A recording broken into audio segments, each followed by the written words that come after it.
Matteo Renzi has gone from being in charge of Italy's government to being responsible for its collapse. Last week, the former Prime Minister's Italia Viva party triggered a political crisis after withdrawing its support for the government and calling for Mario Draghi, the former boss of the European Central Bank, to take over as Prime Minister.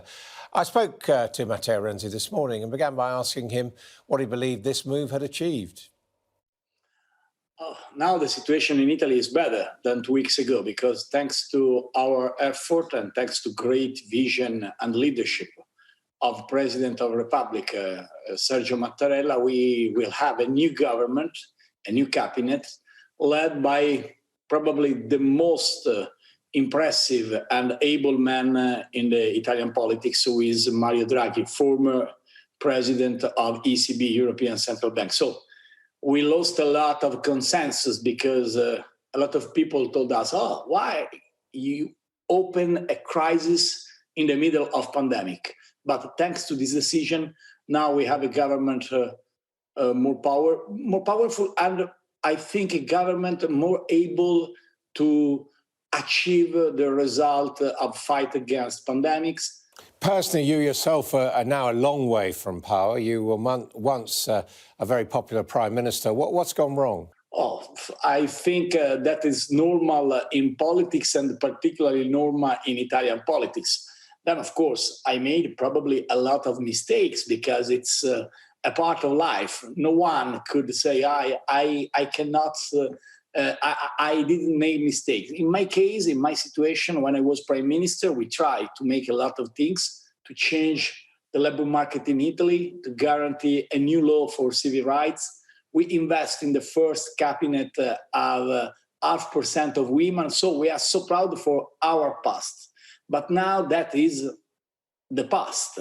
And we believe in the present and in the future. And Italy today is a country very different with respect to 7 years ago, when I became the youngest prime minister in the history of my country.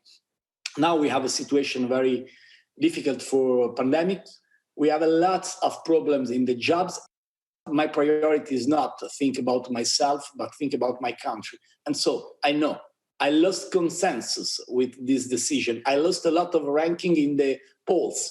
But I think a politician have to think about the future generation and not simply the future polls. No, but you see, it's not just in Italy. All across Europe, including in this country, the centre-left is in retreat, by and large, not in power. And do you think it's because you got it really wrong on globalization, on opening up, Gerhard Schröder working with the Russians, you're working with the Saudis, Tony Blair's had many international contacts. I mean, was that what was wrong, that it was all going to be okay, that we could get to you, politicians could prosper and your nations would prosper, and that just hasn't happened? I think it's normal to continue the activity around the world if you have something to say, if you have something to try to do. But in this case, I am very clear the difference. There is a clear competition in Italy to change the government, and we won this fight because we choose Mario Draghi, and now Italy is absolutely better. About the role in the international framework in Saudi and in other countries, we are ready to discuss about the necessity to invest in a process very important to encourage human rights and encourage investment in growth, in the education, in the new technologies, in the sustainability. We can discuss about everything. But about Italy, we made an half miracle because 2 weeks ago, a lot of people told us, you destroy Italy because you open a crisis during the pandemic.